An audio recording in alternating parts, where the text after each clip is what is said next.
Le climat, c'est grave. On est tous d'accord là-dessus, mais passé ce constat, eh bien, pas grand-chose ne bouge. En tout cas, nettement pas assez vite de l'avis des experts, que pour le coup, on n'écoute pas beaucoup. Et c'est normal. Face à l'ampleur du changement de cap préconisé, chacun freine des quatre fers, les États, vous et moi. On attend Godot, ou peut-être, qui sait, Saint Elon Musk, si tu nous entends, un avenir meilleur, un jour sur Mars. On peut toujours rêver. Et quoi donc faire à part prier et rêver, hein? Est-ce qu'il faut continuer à suivre docilement les petits pas des gouvernements et nous écouter, nous, quand on vote, comme les Suisses assez systématiquement contre les lois et les initiatives qui veulent aider le climat? D'ailleurs un peu le principe du jeu démocratique, ou tout au contraire adopter une posture bien plus radicale, mais laquelle?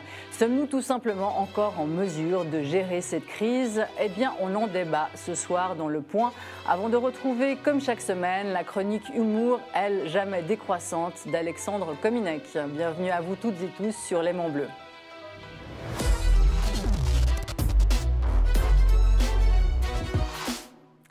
Et bienvenue à nos invités autour de cette table ce soir. Je commence par vous, Sandrine Rousseau.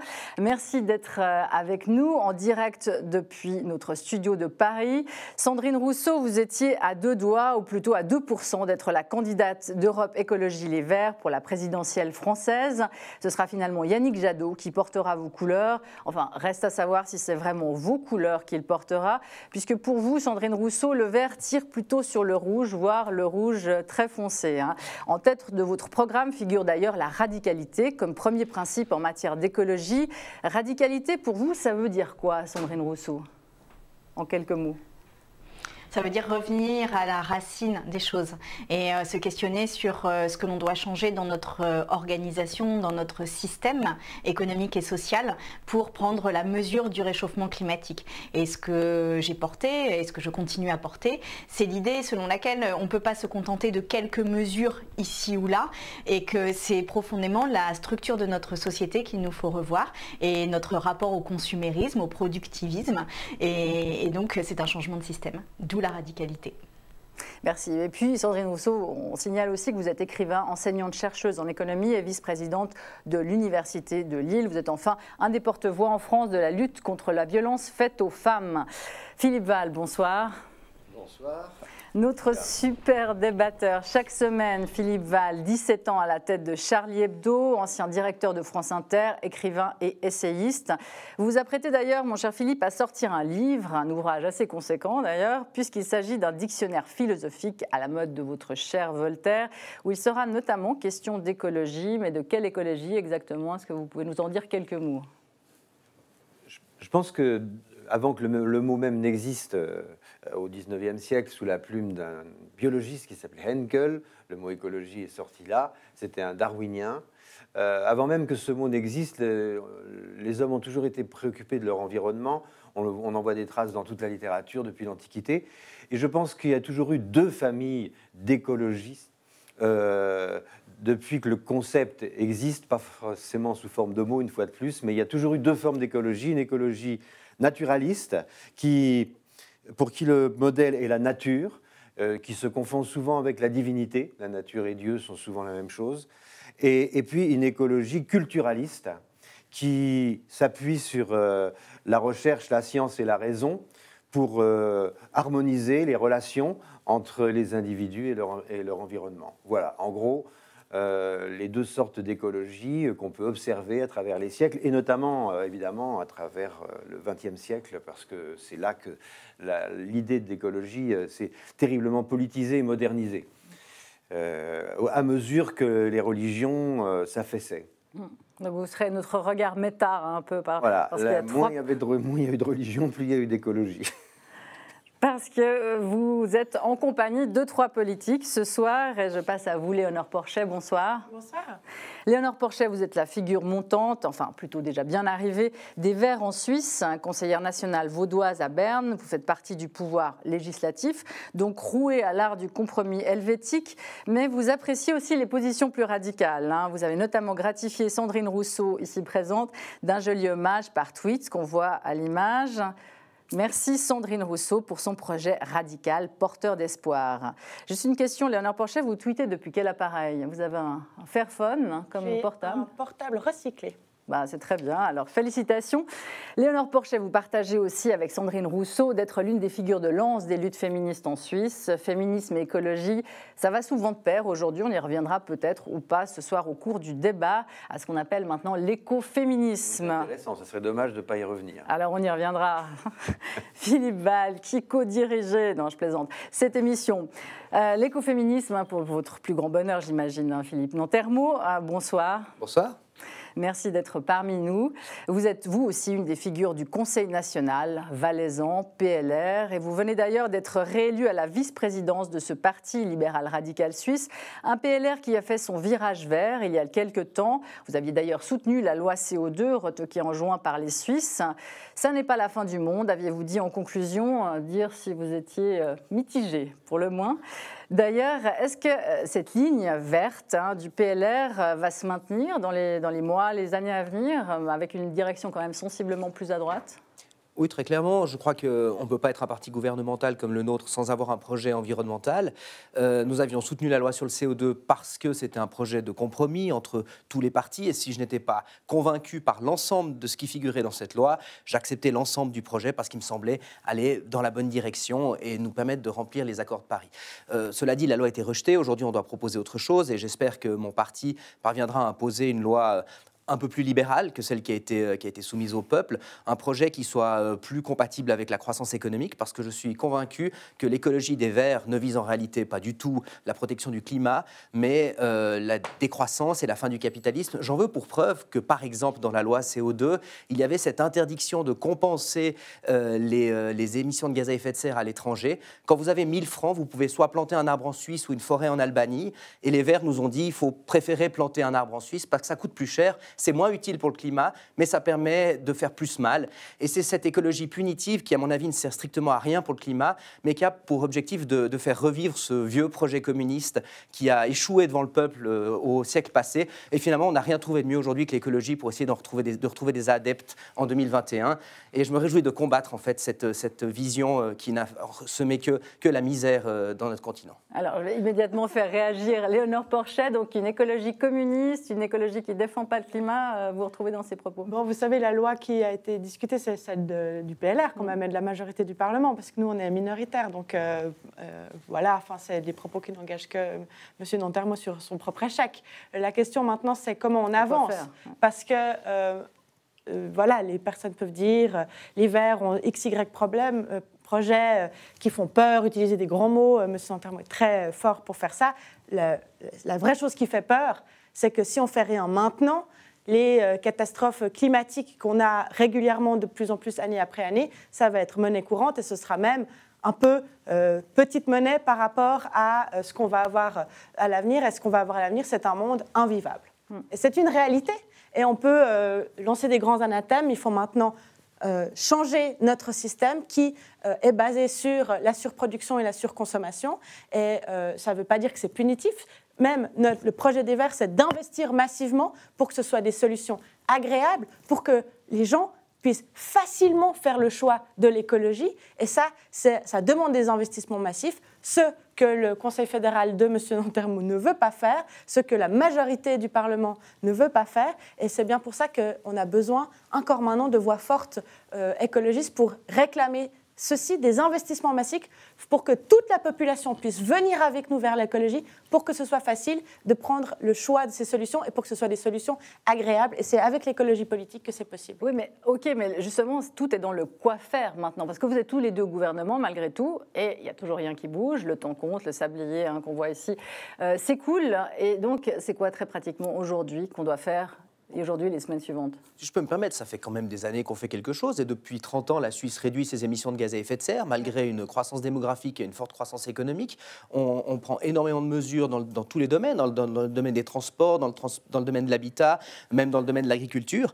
Et je suis convaincu que ce qu'il faut faire, c'est avoir de la croissance économique. La Suisse n'applique toujours pas les accords de Paris, qu'elle devait commencer à appliquer. Nous avions une loi que les Verts ont signée. Je vous rappelle que les accords de Paris tiennent une comptabilité État par État et non pas les émissions de gaz à effet de serre produites à l'étranger. Ma foi, c'est les accords qui veulent ça, c'est les pays qui se sont mis d'accord autour de cette comptabilité-là et on va respecter cette comptabilité-là. Les accords de Paris, nous devions les mettre en œuvre avec cette loi CO2. Malheureusement, le peuple n'en a pas voulu, mais c'était aussi la loi des Verts. Les Verts ont été élus parce qu'ils ont refusé la loi de 2018. Ils nous ont dit la loi que vous avez préparée en 2018 n'est pas suffisamment radicale, on en veut une autre. Nous l'avons acceptée, pleine de taxes, pleine de contraintes supplémentaires. On l'a même soutenue devant le peuple, mais le peuple nous a envoyé un message clair. Nous ne voulons pas changer de système. Et je pense que le cas de la pandémie est assez parlant. Nous avons une décroissance, une récession de près de 10% en Suisse durant cette période-là. Nous n'avons pas atteint la moitié des objectifs de Paris. Ce qui signifie que si nous voulions suivre la voie des Verts de décroissance pour atteindre les objectifs de Paris, nous devrions vivre les 30 prochaines années avec 2 pandémies par année pour atteindre ces objectifs-là. C'est simplement inhumain et le monde infernal dont parlent les Verts, c'est celui qu'ils nous promettent aujourd'hui avec leur programme. Est-ce que c'est inhumain justement de vivre un monde en décroissance aujourd'hui, Sandrine Rousseau ? Déjà, vous dire ma surprise de ce que j'entends, quand on renvoie les Verts au communisme, en fait, je pense que c'est une incapacité profonde à penser une société écologiste, une société écologique et une société qui protège les enfants. Et quand on renvoie le mot de punitif à côté d'écologie, je voudrais vraiment qu'on s'interroge sur qui est puni en réalité.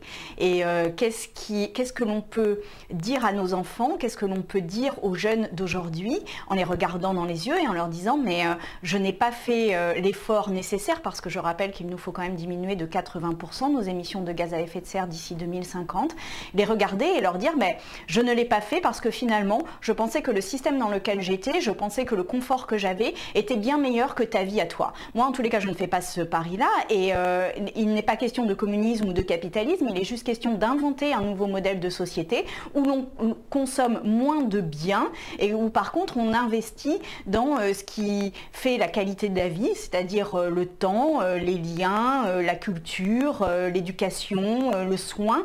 Et en fait, tout cela n'est pas une question de mesures et de petites mesures, c'est au contraire revoir notre rapport à la richesse et revoir notre rapport à l'accumulation, à la prédation des ressources qu'il y a derrière l'accumulation de richesses.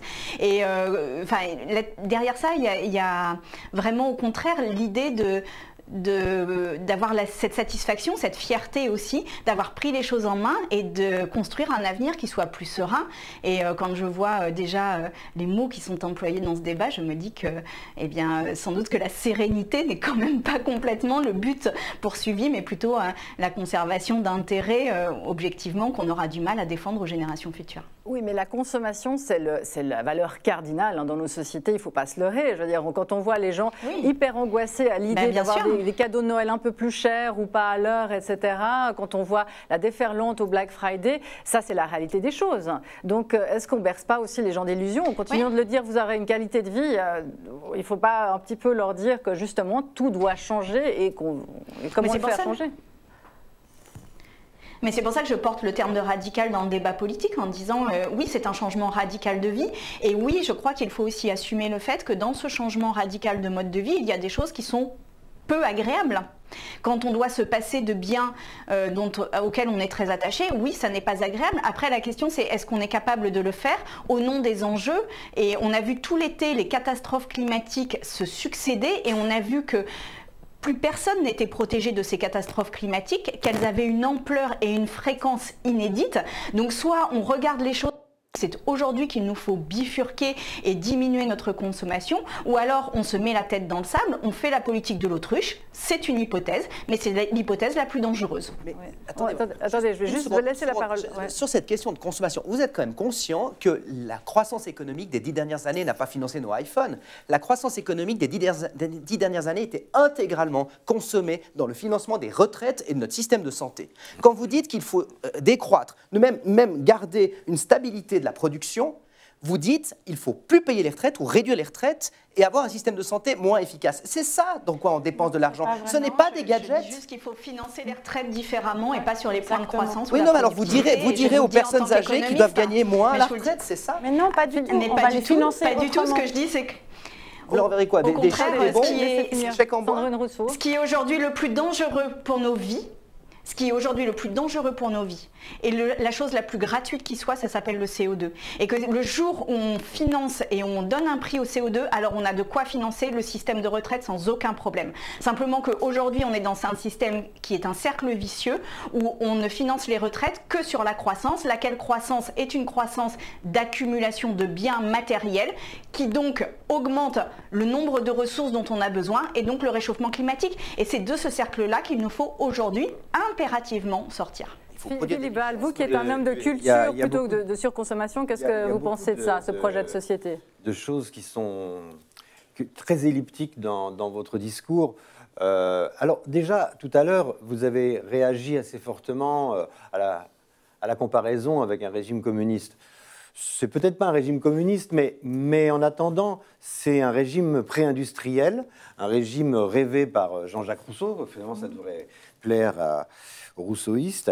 Mais vous avez aussi une envie assez étrange de réglementer la question dans la vie quotidienne des gens, des voyages, de la nourriture, de l'habillement, de la sexualité, du confort, de l'hygiène, de la recherche scientifique. Vous voulez pas qu'on... Donc, c'est exactement le profil des régimes totalitaires. Je ne dis pas que vous êtes représentante d'un régime totalitaire. Je ne suis pas en train de vous accuser de ça. Je dis que méfiez-vous. Vous êtes en train de vouloir imposer aux gens quelque chose dont ils ne veulent absolument pas. Ils ne veulent pas d'une planète qui se réchauffe, mais ils veulent des solutions scientifiques, qui relèvent de la raison, et non pas du sentiment qu'il faut de nouveau se rapprocher vers l'austérité d'une vie naturelle pour s'en sortir. Parce qu'une vie naturelle, ça n'existe pas, ça n'a aucun sens. Délire, hein. Et là, non, on n'est pas en plein délire du tout. On n'est pas en plein délire. Non, je suis moi-même scientifique, je suis économiste et je suis chercheuse. Et je le regrette, croyez-moi que vous le soyez. Mais... Non, ben mais oui, non, mais parce que vous regrettez que je sois chercheuse. Parce que vous dites des choses qui sont tellement anti-scientifiques. Que je me dis, et de quelle recherche sur quelle recherche vous appuyez pour tenir les propos que vous venez de tenir? Lorsque il y a des poussées comme ça dans le mouvement écologiste que je connais bien parce que je l'ai accompagné pendant les années 70, il y a des poussées comme ça. Alors il y a le poussé anti-nucléaire, il y a des poussées anti-OGM, il y a eu des champs d'OGM qui ont été fauchés par Beauvais et ses amis, qui est des résultats de plusieurs années de recherche contre le diabète et la mucoviscidose.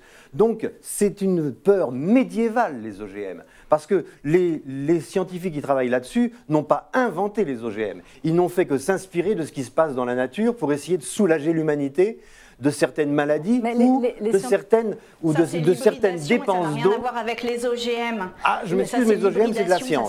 Ça n'a rien à voir avec les OGM. Vous ne voulez pas entendre parler... Les OGM, c'est une modification du vivant. Vous ne voulez pas entendre parler des centrales nucléaires ou de l'énergie nucléaire, parce que dans les années 70, il y avait une réaction radicale à Giscard d'Estaing, puis une crise d'adolescence des jeunes, dont je faisais partie, contre le nucléaire.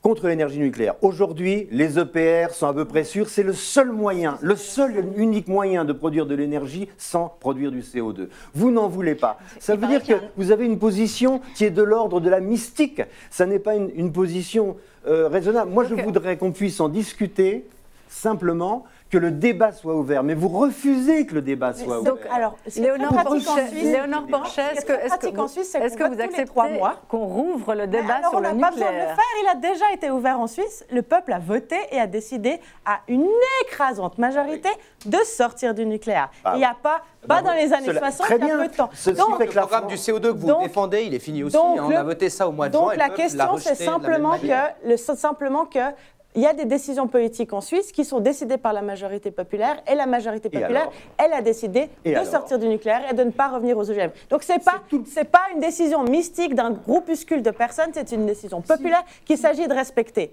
Ensuite, et après vous avez la position d'éditorialiste français que vous voulez, mais nous en Suisse ici, ce qu'on fait, c'est qu'on respecte la volonté populaire et on va sortir du nucléaire. Ce qui implique qu'on doit trouver d'autres sources d'énergie, ce qui implique qu'on doit soutenir les énergies renouvelables et on l'a encore fait la dernière session parlementaire en acceptant une proposition des Verts de soutenir massivement les énergies renouvelables. La question maintenant... Madame Porchet, est-ce que vous allez... Philippe Lantermo, sur la question du nucléaire, faut-il rouvrir justement la question du nucléaire, du dossier nucléaire? On voit en Allemagne à quel point ça posait problème d'ailleurs, parce que c'est le nucléaire versus le charbon, et que finalement l'énergie verte, aujourd'hui, on n'arrive pas à la produire, ça c'est une réalité. Oui, alors contrairement à Madame Porchet, je pense que les débats dans une démocratie, on peut continuer à les mener, et je pense qu'on peut toujours se poser la question du nucléaire. Moi, j'y suis à titre personnel favorable. Mais je voudrais juste dire, pardon, que dans dans les régimes totalitaires communistes, comme la Chine, par exemple, on ne fait pas beaucoup d'efforts en matière de climat non plus. Et en matière de démocratie. C'est pas forcément une opposition. Ce qui m'intéresse dans la bouche de Mme Porcher, c'est de dire, quand le peuple refuse un projet qui nous déplaît, on doit prendre cela pour argent comptant et jamais le remettre en question. Alors j'aimerais savoir, au mois de juin, le même peuple a refusé toutes les taxes sur les billets d'avion, une augmentation du prix de l'essence, des taxes sur les carburants, souveraineté populaire, sur le mazout, etc. Alors, si je vous entends bien, vos propositions que vous avez faites il n'y a pas plus tard qu'il y a 10 jours, les Verts au Parlement, pour mettre des taxes sur les billets d'avion, pour augmenter toutes ces taxes-là, vous êtes contredit, vous n'êtes pas d'accord avec vous-même? Alors, je suis ravie de pouvoir répondre à cette question, parce que ce qui a été... il y a eu des sondages à la sortie des urnes, et ce qui a été déterminé par les votants et les votantes, c'est qu'il y avait un fort attachement à des mesures claires et fortes en faveur du climat, et donc que l'objectif n'était pas contredit, mais qu'il y avait un problème avec certaines mesures et pas toutes. Par exemple, les taxes sur le kérosène n'étaient pas, la taxe sur le kérosène n'était pas une mesure contestée. C'était, il y a d'autres mesures, il y a d'autres taxes qui ont été contestées, notamment les questions, par exemple, sur l'essence. Donc, en effet, on doit prendre.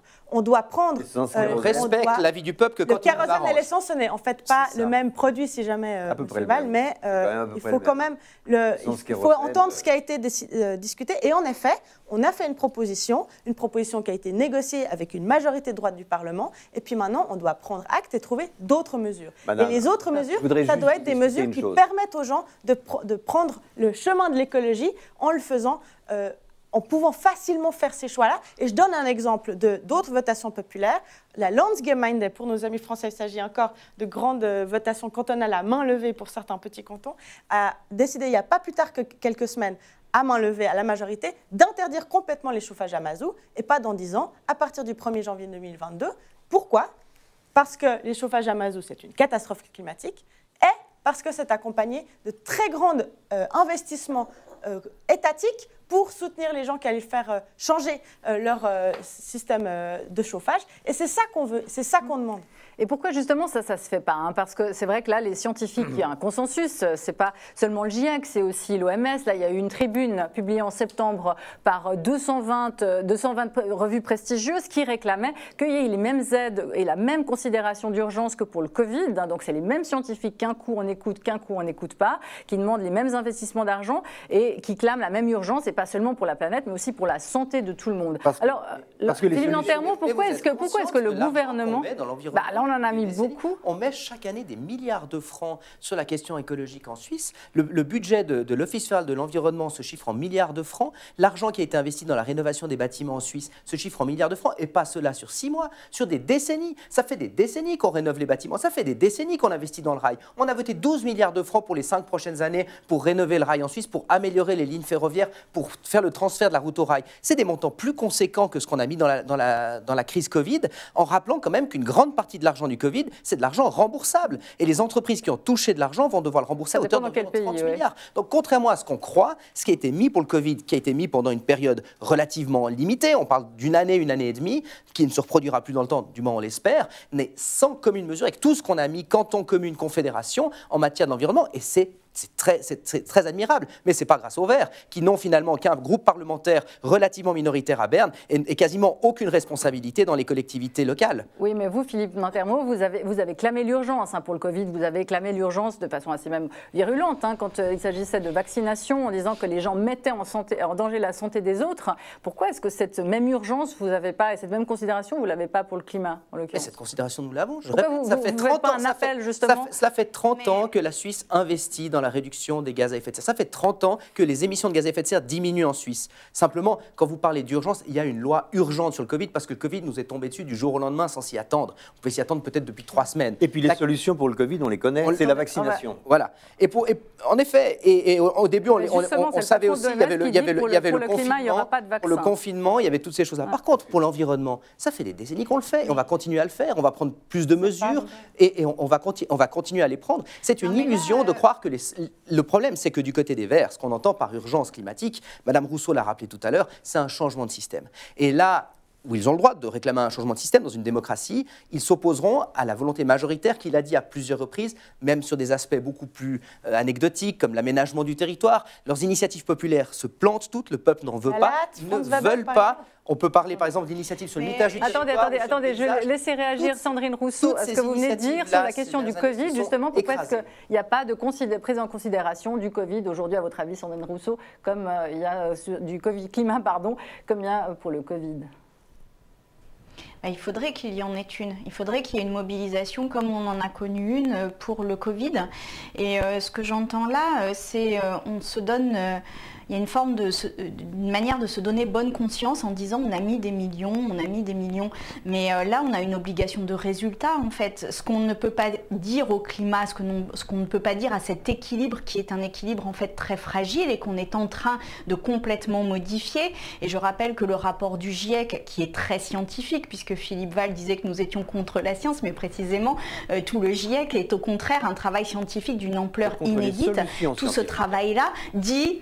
Tout ce travail-là dit qu'il nous faut vraiment gérer immédiatement la question du carbone parce que toute tonne de carbone que l'on émet aujourd'hui ne peut faire que aggraver la situation et surtout il n'y a pas d'effet retour, on ne peut pas revenir en arrière. Il y a un effet d'accumulation du carbone dans l'atmosphère qui fait qu'il n'y a pas de retour en arrière possible. Donc aujourd'hui la question ça n'est pas de se dire et de se satisfaire d'avoir mis des millions sur la transition écologique, ce qui est peut-être très bien. Mais il nous faut passer un cap et se dire quelles sont les obligations de résultat en termes d'émissions de CO2 et comment on fait concrètement, massivement baisser notre CO2. Et là, dans tout ce que j'entends, en fait, il n'y a aucune des solutions. Et c'est en cela que je vous dis qu'on ne peut pas continuer à imaginer, c'est le fameux découplage entre la croissance et les émissions de CO2. Ce découplage n'a jamais été obtenu par aucun des pays du monde aujourd'hui. On n'a pas de découplage entre le niveau de croissance et le niveau de CO2 qui nous permettent aujourd'hui d'atteindre les objectifs de l'accord du climat de Paris dont on peut se dire aujourd'hui qu'ils sont insuffisants puisque l'accord de Paris prévoyait au moment où il a été signé qu'à chaque fois qu'il y ait une nouvelle COP, eh bien on augmente les exigences parce que l'accord de départ n'était pas suffisant pour rester en deçà de 1,5 degré. Donc juste là on peut se gargariser de mots mais on a réellement une obligation de résultat et aujourd'hui nous ne mettons pas sur la table les moyens pour nous permettre d'obtenir ce résultat. Attendez, Philippe, on va faire justement, parce que les moyens, ça va être le thème du débat, de notre deuxième partie de débat. Et on doit malheureusement faire une courte pause. On revient tout de suite dans quelques instants. Merci.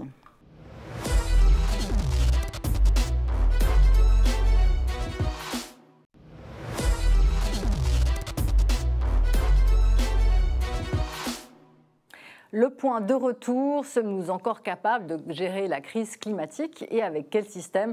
On continue d'en débattre avec nos invités ce soir, Sandrine Rousseau, Léonore Porchet, Philippe Nantermo et Philippe Val. Tout ça bien sûr en attendant la Minute Humour jamais décroissante, elle d'Alexandre Kominek en fin d'émission. Et Sandrine Rousseau, donc vous parliez des moyens et de l'urgence d'agir effectivement. Le problème, c'est qu'on a vu que le temps n'était pas tout à fait le même pour chacun des bords de l'échiquier politique. Précisément, les Verts en France ne sont pas au pouvoir, ont peu de chances d'y accéder. En Suisse, ils ne sont pas majoritaires non plus. Donc comment est-ce que le projet écologique peut s'imposer dans une société où on ne sait pas dans combien de décennies, peut-être ou peut-être avant, mais en tout cas pas assez vite, les écologistes seront au pouvoir pour changer concrètement les choses? Ça dépend un peu des électeurs et électrices, mais en France, les Verts progressent, puisqu'on a gagné beaucoup de grandes villes. Yannick Jadot est attendu à 7% pour la présidentielle. Oui, mais ça c'est le début de la présidentielle et on verra quel est le résultat à la fin. Mais en tous les cas, la force politique s'inscrit dans le paysage. Après, il y a quelque chose à mesurer de l'ordre d'une absence de volonté de changement en matière d'écologie. Mais ce que j'observe aussi, Et ce qui n'est que peu analysé, en tous les cas en France, c'est qu'aux dernières élections, qui étaient des élections régionales, 70% des personnes ne sont pas allées voter. Et finalement, dans ces 70%, on ne sait pas quelle est la part de la population qui ne croit plus du tout en la politique pour changer les choses. Et ce que j'ai observé durant la primaire que j'ai menée en France, c'est que venez dans l'équipe, venez nous rejoindre, énormément, mais vraiment énormément de personnes qui n'allaient plus du tout voter et qui ne croyaient plus du tout en la politique. Et c'est en cela que je pense que poser la radicalité, poser aussi avec sincérité l'enjeu et les mesures que l'on doit prendre, permet à une partie de la population, et notamment plus jeune, de se dire que enfin quelqu'un, une personnalité politique a compris l'ampleur des mesures qu'il nous fallait prendre. Et je crois que c'est vraiment source d'espoir. En tous les cas, c'est ce qui s'est passé lors des primaires, où j'étais quand même, tout le monde disait que j'aurais 2%, et à la fin j'ai fini à 49%. Et parce que je crois qu'il y a une mobilisation extrêmement forte de personnes qui se sont dit enfin l'espoir politique pourrait être là. Et j'invite les collègues suisses à faire la même chose, parce que je crois qu'aujourd'hui la radicalité est au contraire très porteuse, et parce qu'elle répond aux enjeux, tout simplement. Alors, Philippe Val, est-ce que vous croyez qu'il va y avoir un sursaut vert justement pour la prochaine élection présidentielle? Je ne sais pas, je suis incapable de faire des prédictions pour les présidentielles. Je respecte le débat démocratique jusqu'à son terme, et ensuite les gens se déterminent. Et on ne sait pas de quel sens il va aller, le débat démocratique. Deux petites observations. Vous dites que 70% ne sont pas allés voter pour les régionales. OK.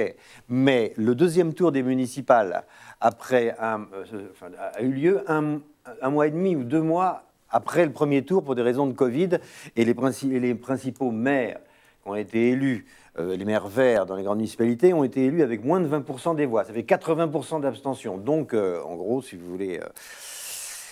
on ne va pas accuser les uns de ce dont on va pas accuser les uns de mobiliser les abstentionnistes. Pour l'instant, la radicalité, oui, elle mobilise quelques abstentionnistes, c'est-à-dire très peu en réalité. Mais ça les mobilise, puisque forcément ce sont des militants. Je voudrais juste poser une question. Alors, vous n'envisagez rien d'autre que des formes de décroissance. D'abord, la décroissance, elle est née.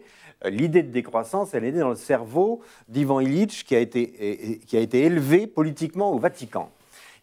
C'était un religieux qui a fait ses études au sein du Vatican et qui en est sorti et qui a inventé, en gros, si vous voulez, la décroissance, qui est une mystique chrétienne qui se respecte. Le terme de décroissance, c'est Latouche qui l'a inventé. Et le problème de la décroissance, c'est que ça ne peut pas marcher sans une espèce de force de répression terrible, pour la bonne raison que la nature humaine, enfin l'être humain, si vous voulez, pour parler plus simplement, est un être désirant, et il désire, c'est sa vie de désirer, si possible jusqu'à son dernier soupir. Alors je ne dis pas qu'il faut croître dans n'importe quel domaine, mais vous n'empêcherez jamais qu'il y ait une croissance dans l'histoire de l'humanité.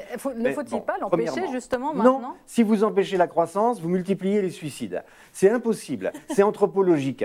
Si vous voulez, les gens ont besoin de conquérir des choses, même qui ne sont pas forcément avec un mauvais bilan carbone, mais de conquérir des choses. La question que je me pose, c'est pourquoi vous les Verts, mais je vous la pose sérieusement, mais je vous la pose, mais vraiment en attendant une réponse. Et comme un ancien compagnon de route, si vous voulez, je vous la pose. Pas du tout comme un ennemi. Je vous pose comme quelqu'un de mélancolique. Pourquoi vous refusez d'accepter, d'ouvrir, je ne dis pas autre chose, d'ouvrir le débat sur les choses scientifiques que vous refusez par principe? Par exemple, l'énergie nucléaire, les OGM, certaines recherches scientifiques, les OGM qui permettent de dépenser moins d'énergie, moins de flotte pour nourrir les populations. Avec des dégâts sur la santé. Pourquoi? Non, il n'y en a pas de débat. Mais non, il n'y a pas de débat. La nature ne cesse de faire des OGM. Et voilà, les gens, ils boivent de la tisane de thym. Le thym, n'importe quoi, c'est plus mauvais qu'un OGM.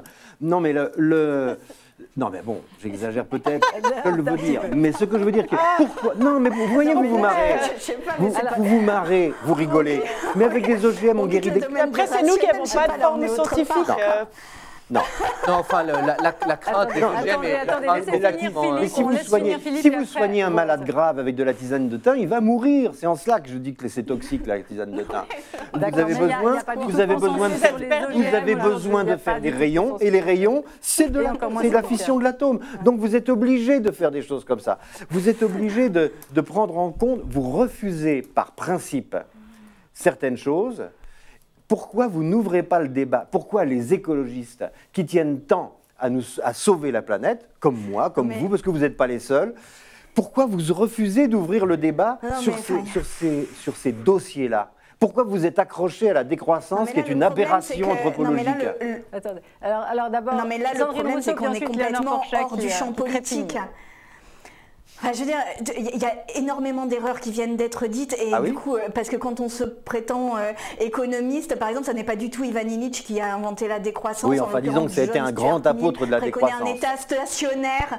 Non, il préconisait un État stationnaire et c'était John Stuart Mill, on ne peut pas le qualifier d'un grand écologiste, même si finalement, en revoyant sa pensée, il avait quand même une pensée très moderne. Mais je veux dire, là, en fait, il est dit tout et n'importe quoi. Ça n'a aucun sens, en fait, ce que vous dites. C'est-à-dire que la question... Ça veut dire que vous n'ouvrez pas le débat. Non, mais ça n'est pas une question. La décroissance. Si je dis n'importe quoi, il n'y a pas de débat. Dire, par exemple, moi je ne sais pas si ça croît ou si ça décroît. Aujourd'hui, si on investit massivement dans la santé, si on investit massivement dans le sport, dans la culture, dans les services qui sont extrêmement peu émetteurs de carbone, eh bien, ce sont des emplois qu'il y a derrière. Et en l'occurrence, par exemple, l'agriculture biologique est près de 80% plus intensive en emploi que de l'agriculture intensive. Donc, vous en entendez fait, quoi ça peut par faire de la investir? croissance. La question, ça n'est pas... La question, ça n'est pas que devient le PIB, c'est quel est le niveau de bien-être que l'on souhaite obtenir, quelle est justement la diminution du taux de suicide dans la société que l'on souhaite obtenir et quelle est la diminution du taux de carbone que l'on souhaite obtenir. Et c'est ces questions-là qu'il nous faut poser, qu'après... ou 53, mais vraiment ça n'est pas le sujet en réalité. Enfin, je crois qu'on est complètement à côté des enjeux, pardon. Mais moi j'aimerais savoir, je reviens à ma question, comment concrètement est-ce que vous allez arriver, Léonore Porchet, je vous pose la question à vous, à imposer ce modèle qui, on a bien compris, passait quand même par une grosse décroissance? On ne l'impose pas, c'est bien ça la question. Nous, on est vraiment pour plus de démocratie. On est pour plus de démocratie pour deux choses.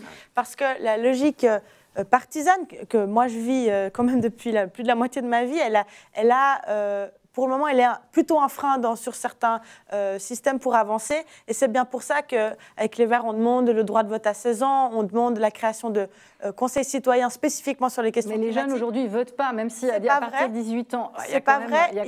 Ça ne veut pas dire qu'ils ne votent pas, qu'ils n'ont pas d'intérêt pour la politique. Ça ne veut pas dire qu'ils n'ont pas d'engagement. Et c'est ça qui est important d'entendre. C'est que s'il y a une perte de confiance dans le milieu politique, ce n'est pas par hasard. Ce n'est pas parce que c'est des jeunes stupides qui aiment aller s'asseoir sur des routes. Non, c'est parce qu'actuellement, le Conseil fédéral, la majorité du Parlement et tous les pays du monde n'entendent pas, ne sentent pas l'urgence climatique. On est face...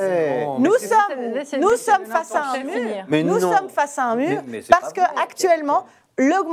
Chaque année, la production du CO2 ne fait qu'augmenter. Donc, entre dire, comme fait le Conseil fédéral, oui, vraiment, c'est très important, puis après, faire quelque chose, eh bien, c'est bien ça le problème. C'est pour ça qu'il y a une perte de confiance dans la politique. Et c'est pour ça que nous, les Verts, on souhaite plus de démocratie. Et on souhaite plus de démocratie aussi. Plus de démocratie. Quel système? Est-ce qu'on n'est pas aux limites de notre système aujourd'hui? Et puis, il faut en mettre un autre. Lequel? Comment ça va marcher? Ce qu'on doit aller faire, c'est laisser la... Alors, c'est pour ça qu'on propose, par exemple, des conseils citoyens sur la question climatique, mais c'est aussi pour ça qu'on doit maintenant faire des propositions qui permettent aux gens de faire facilement le choix de l'écologie. Et ça, c'est vraiment quelque chose qui est très important pour nous. Et c'est pour ça qu'on doit investir. Quand on parle de décroissance, ce n'est pas la décroissance de la qualité de vie, c'est simplement la décroissance de l'utilisation des énergies. Et c'est pas très compliqué donc, de comprendre ça. Et donc, pour le faire, eh bien, on change de système de production, on modifie notre système de production, on modifie notre système de consommation, et puis on investit dans d'autres domaines qui rapportent autrement. Mais je répète ma question, pourquoi vous n'ouvrez pas le débat? Le débat, il est ouvert, on en parle tout le temps, vous nous posez tout le temps la question, on vous répond systématiquement, c'est vous qui... répondez jamais. Vous répondez jamais. Vous n'y répondez jamais. Vous répondez jamais. Bien sûr qu'on y répond constamment. On peut avoir un grand débat sur les OGM et le nucléaire. Le débat sur les moyens de production décarbonés, notamment où par exemple les OGM qui consomment beaucoup moins d'énergie ou de pesticides, etc., ou bien l'énergie nucléaire. Pourquoi on n'ouvre pas le débat? Je ne dis pas qu'il faut tout faire, je dis ouvrir un débat. Quant à la démocratie que vous appelez directe, cette démocratie, vous ne pouvez... Non, mais ok. ok? Vous pouvez rigoler, mais c'est très important. Il y a des choses que je ne comprends pas, que vous ne comprenez pas, parce que vous n'avez pas la formation, et moi non plus. Nous avons besoin d'expertise. Il faut que le langage de l'expertise nous aide à nous déterminer. Il est bien sûr que si on me fait une votation où on me demande comment il faut opérer de l'appendicite, moi je ne saurais pas répondre, et ma réponse, elle va être aberrante. C'est des sujets tellement complexes qu'il faut quand même que les voix de l'expertise soient entendues, qu'il faut qu'il y ait un relais dans l'opinion, dans la démocratie pour pouvoir voter des lois qui ne soient pas des lois faites par des gens qui ignorent tout des tenants et des aboutissants. Parce que ce sont des sujets très compliqués et qui échappent forcément aux gens qui peuvent être très savants dans un domaine et ignorants dans un autre.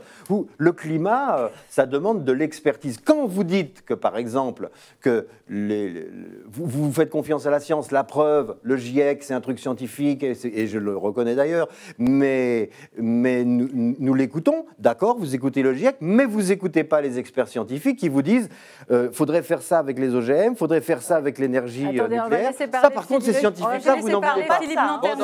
C'est à géométrie variable. Dans ces scénarios, le GIEC prévoit d'augmenter la production de l'énergie nucléaire dans le monde. Ça, c'est quand même un des scénarios incontournables du GIEC et vous n'en tenez pas compte. Donc vous êtes prêt à ouvrir ce débat en Suisse? C'est pas vrai. On doit l'ouvrir. Mais on doit l'ouvrir. Le PLR, attendez, j'aimerais juste savoir très concrètement, le PLR a un projet de réouvrir le débat sur le nucléaire en Suisse? En tout cas, on doit en discuter.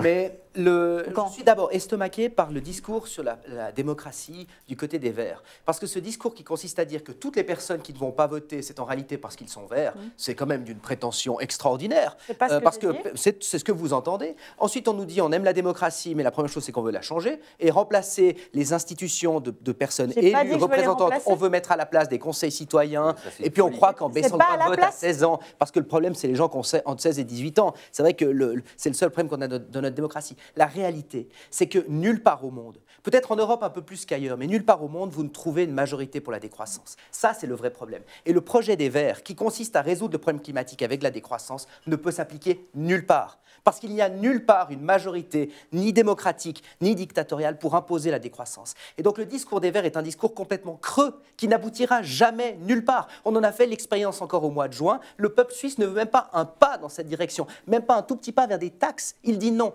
La seule solution, si nous voulons vraiment une vraie solution pour le climat, on doit le faire avec le système dans lequel on le vit. Moi, je suis favorable à ce système. Madame Rousseau, Madame Pourchet le déplorent. Que voulez-vous? À la fin, la question, c'est est-ce que vous voulez résoudre le problème ou pas? Si votre but, c'est de faire de la politique, tenir des grands discours, continuez comme vous le faites, vous ne résoudrez rien. Si vous voulez résoudre le problème, alors il faut travailler avec les instruments que l'on a aujourd'hui. Et ces instruments, on les connaît. On sait dans quel domaine en Suisse on doit faire des progrès. On doit faire des progrès dans les transports. On investit massivement en Suisse dans les transports publics. On sait qu'on doit améliorer... Oui, on investit 12 milliards de francs dans les chemins de fer. C'est la moitié moins que les avions. Non, c'est le double. Sur 5 ans, c'est le double. Non. On investit énormément. Maintenant, on a décidé d'augmenter les mesures pour importer des véhicules moins polluants. On investit énormément dans la... On investit, mais pour l'instant, on n'a toujours pas... Vous nous parlez des solutions concrètes. Ouais. On dépense de l'argent public. Et quand je dis on investit, c'est qu'on a besoin de croissance, d'argent, pour pouvoir le dépenser. Quand j'entends Mme Rousseau nous dire on veut investir dans le sport, dans la culture, j'ai toujours pas compris qui était on. Je n'ai pas compris comment on entendait l'investissement, parce que pour partager les richesses, il faut d'abord en construire, il faut d'abord en créer. Et quand je prétends que les Verts ont un côté communiste, c'est pas que j'imagine qu'ils vont brandir des portraits de Staline, c'est qu'ils considèrent qu'il y a quelqu'un en Suisse, en France, en Europe, qui décide quels sont les moyens de production, qui décide où les gens travaillent, comment ils se comportent, comment ils consomment. Ça, c'est dans un modèle d'économie planifiée. C'est ce que souhaitent les Verts. Pour atteindre leur objectif, ils ont besoin de planifier l'économie, ils ont besoin de tout gouverner, de tout centraliser. Et naturellement, dans l'économie libérale que l'on connaît en Europe, aux États-Unis, et même gentiment dans des pays qui sont un petit peu moins démocratiques que les autres, ça ne fonctionne pas ainsi. Mais le projet des Verts, pour aboutir, il a besoin de deux choses. Il a besoin d'abord d'avoir une centralisation complète de l'économie et deuxièmement, qu'on la centralise dans leurs mains. Et malheureusement, ni l'un ni l'autre ne se produira et ainsi leur programme est absolument voué à l'échec. Alors j'aimerais faire réagir Sandrine Rousseau. C'est vrai que la crise Covid nous a montré à quel point les populations étaient attachées justement à ce besoin de consommer, à ce besoin de voyager, etc. Elles ne voulaient absolument pas parler de cette décroissance-là.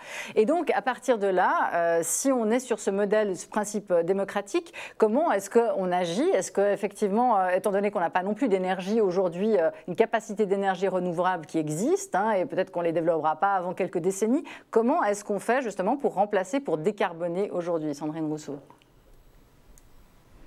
Déjà, je pense que la crise du Covid a montré aussi d'autres choses, et notamment l'importance de bien vivre, l'importance des liens, et que ça n'a pas montré juste une attraction folle pour la consommation. En tous les cas, en France, il y a énormément eu de personnes qui ont changé de métier, par exemple, après la crise du Covid, qui changent de lieu d'habitation pour trouver de la qualité de vie, et que c'est un mouvement qui me semble être très profond dans notre société, au contraire, après cette crise.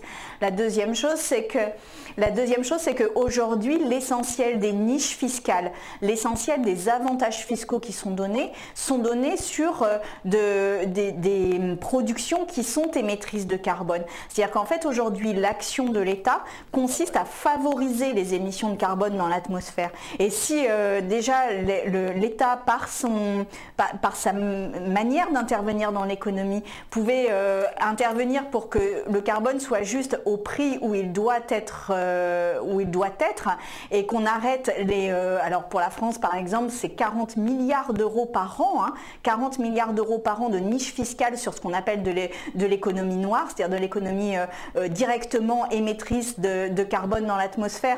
Et typiquement, par exemple, des niches fiscales sur le kérosène ou sur des choses comme ça. Si déjà on arrêtait ça, ce serait une mesure urgentissime et qui ne remettrait pas en cause l'intégralité du système, mais qui serait un premier geste fort. Et après, elle renvoie à qui produit les biens que l'on consomme. Et ce que vous ne dites pas dans le débat et qui me semble aussi essentiel, c'est qu'une grande partie des biens que l'on consomme est le résultat d'une exploitation mondiale. C'est-à-dire qu'il y a des personnes qui, dans le monde, travaillent dans des conditions qui, par exemple dans l'habillement, sont extrêmement précaires, voire extrêmement dangereuses pour la santé, pour que nous-mêmes, nous achetions des biens qui soient moins chers et qui mettent en danger la vie des personnes qui travaillent, mais globalement aussi notre présence sur Terre, puisque aujourd'hui, si on continue les émissions de carbone au rythme où on est, la question c'est vraiment est-ce que nous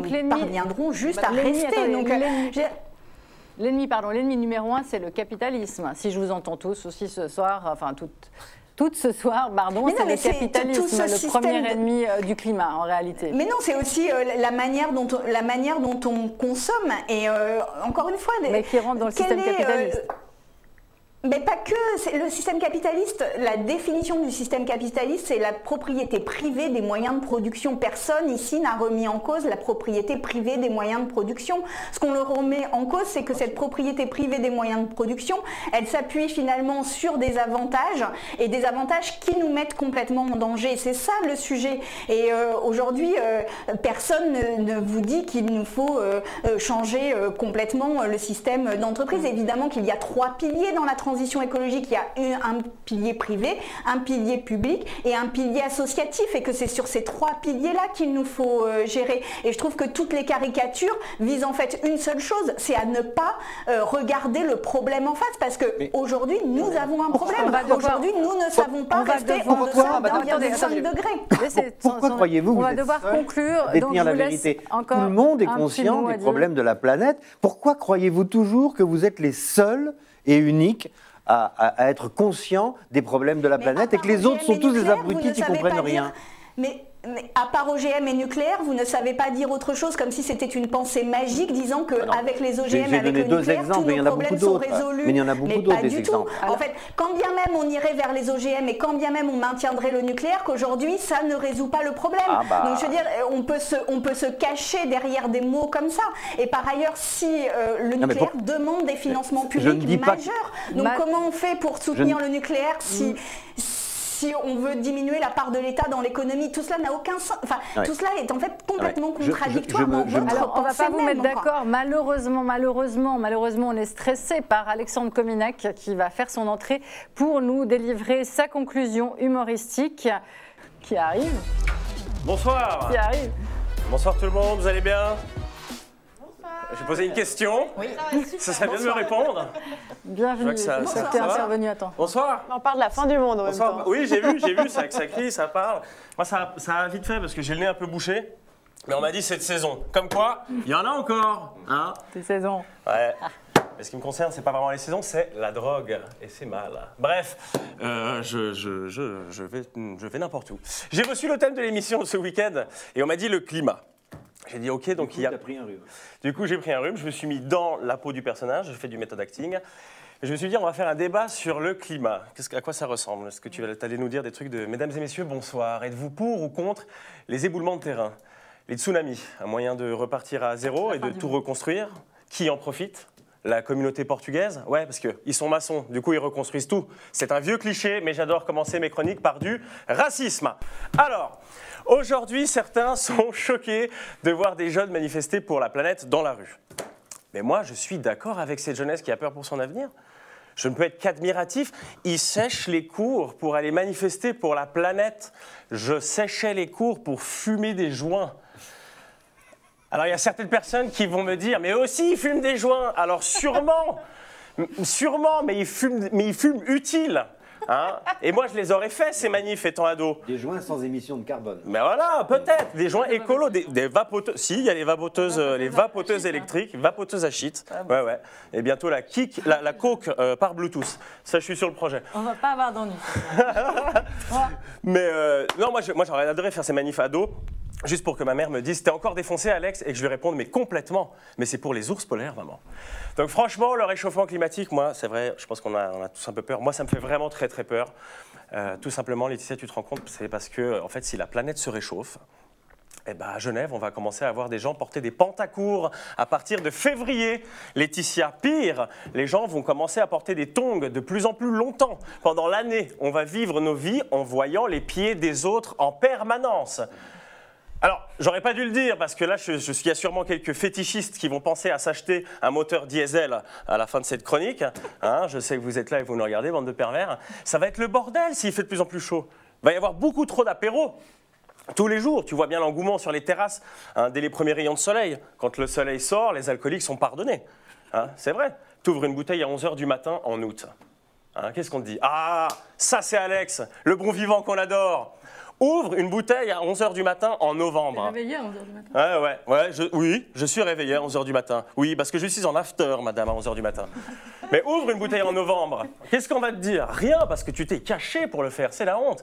Si c'est l'été toute l'année, moi j'ai juste peur de ça. Vraiment, si on a l'été qui dure toute l'année, on aura des fêtes de Genève toute l'année. Ça veut dire qu'on aura des stands avec des caipirinhas à 84 balles et des Saoudiens partout, tout le temps. Alors, je ne suis pas raciste, hein. Mais j'adore commencer comme ça. Les Saoudiens m'énervent à Genève parce qu'ils sont tout simplement intouchables. Juste une anecdote là-dessus. Il y a un été, je rejoins un pote qui veut aller aux fêtes de Genève. Et bien sûr, il a la bonne idée de le faire en voiture. Utiliser les transports publics. Il vient en voiture, il n'arrive pas à trouver de place. Donc il vient, il se parque à la va-vite. Et là, il y a un flic genevois qui lui tombe dessus. Pour lui coller une amende. Tu vois, le bon flic genevois qui roule des épaules, fier, alors que tu as envie de lui dire calme-toi, tu roules en Skoda break. Et il arrive, il commence à mettre une amende à mon pote. Et ce qui m'énerve, c'est qu'il y avait une Lamborghini qui était parquée n'importe comment. Mais la Lamborghini, elle avait les plaques saoudiennes, en arabe. Et je regarde le flic, je lui dis, lui, vous lui faites rien, monsieur? Et le flic, il me regarde, me fait, lui? Puis je fais comment pour noter le matricule? Je gribouille. Voilà. Le racisme. On revient dessus. Bref, pour en revenir au climat, la Suisse, on est plus ou moins dans un climat tempéré. Pas trop froid, pas trop chaud. Neutre, jusqu'au bout. Hein, et c'est très bien comme ça. Gardons nos saisons, nos étés, nos hivers. Moi, si j'ai commencé à trier, c'est parce que, oui, j'aime la planète, mais parce que j'aime l'hiver et surtout parce que j'adore la fondue. Okay, et tu ne peux pas manger du fromage fondu alors que tout fond autour de toi. Donc faisons attention à notre planète. Je ne veux pas donner de leçons aujourd'hui. J'ai juste peur que dans quelques années, on nous dise au téléjournal, mesdames et messieurs, bonsoir, avec une température moyenne de 43 degrés. Genève est actuellement aussi chaude que Dubaï et devient donc la ville préférée des influenceurs et des gens de la télé-réalité. Quel enfer! Gardons, s'il vous plaît, notre climat pour qu'ils les gardent chez eux. Merci Alexandre et merci à vous toutes et tous autour de cette table. Sandrine Rousseau en duplex depuis Paris, Léonore Porchet, Philippe Nantermo et Philippe Val. Le point, c'est fini. À la question « Sommes-nous encore capables de gérer la crise climatique ?» Eh bien, la réponse qui se dessine fait quand même un peu peur. On vous souhaite malgré tout à toutes et tous une bonne semaine. Profitez-en pendant qu'il est encore temps. Bye bye.